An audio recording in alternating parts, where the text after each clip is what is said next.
एक दिन बहुत से भिक्षु बैठे बात कर रहे थे कि संसार में सबसे बड़ा सुख क्या है। अगर संसार में सुख ही था तो छोड़कर आए क्यों?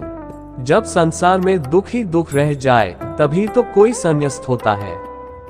जब ये समझ में आ जाए कि यहाँ कुछ भी नहीं है, खाली पानी के बबूले हैं, आकाश में बने इंद्रधनुष है, आकाश कुसुम है, यहाँ कुछ भी नहीं है, तभी तो कोई सन्यासी होता है।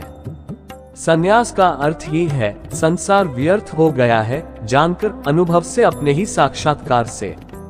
ये भिक्षु ऐसे ही भागकर चले आए होंगे। किसी की पत्नी मर गई होगी, सन्यासी हो गया। किसी का दिवाला निकल गया तो सन्यासी हो गया। अब तुम देखना बहुत से लोग सन्यासी होंगे, फिर कुछ और बचता भी नहीं। तब बुद्ध भगवान अचानक आ गए। पीछे खड़े होकर उन्होंने भिक्षुओं की बातें सुनी, चौंके। फिर कहा, भिक्षु होकर भी यह सब तुम क्या कह रहे हो? ये सारा संसार दुख में है, इसमें तुम बता रहे हो। कोई कह रहा है राज्य सुख, कोई कहता है काम सुख दुख में है, इसमें तुम बता रहे हो। कोई कह रहा भोजन सुख, स्वाद सुख। ये सब तुम जो कह रहे हो क्या कह रहे हो? ये सुनकर मुझे आश्चर्य होता है। अगर इस सब में सुख है तो तुम यहाँ आ क्यों गए? सुख भी आभास है।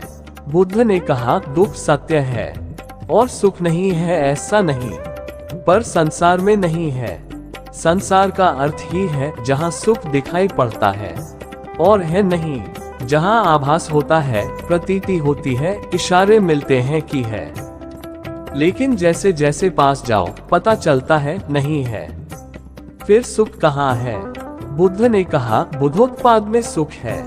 तुम्हारे भीतर बुद्ध का जन्म हो जाए तो सुख है, तुम्हारे भीतर बुद्ध का अवतरण हो जाए तो सुख है।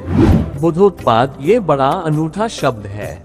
तुम्हारे भीतर बुद्ध उत्पन्न हो जाए तो सुख है। तुम जब जाओ तो सुख है।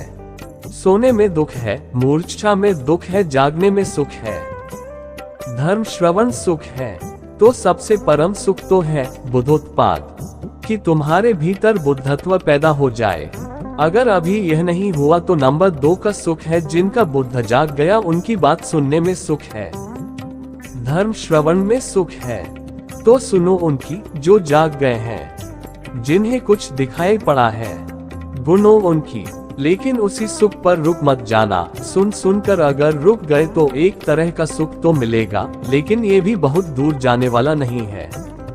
इसलिए बुद्ध ने कहा, समाधि में सुख है, बुद्धोत्पाद में सुख है। ये तो परम व्याख्या हुई सुख की। फिर यह भी तो हुआ नहीं है, तो उनके वचन सुनो, उनके पास उठो बैठो, जिनके भीतर यह क्रांति घटी है, जिनके भीतर यह सूरज निकला है, जिनका प्रभात हो गया है, जहाँ सूर्योदय हुआ है, उनके पास रमो, इसमें सुख है। मगर इसमें ही रुक मत जाना।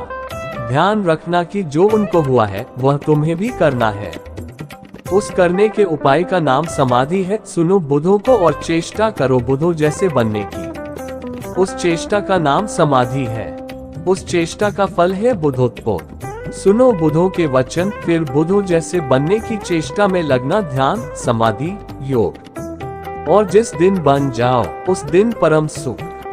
दोस्तों, कहानी अच्छी लगी हो तो हमारे चैनल को सब्सक्राइब करें, एक लाइक करें, ताकि हम ऐसे ही कहानी आपके लिए लाते रहें।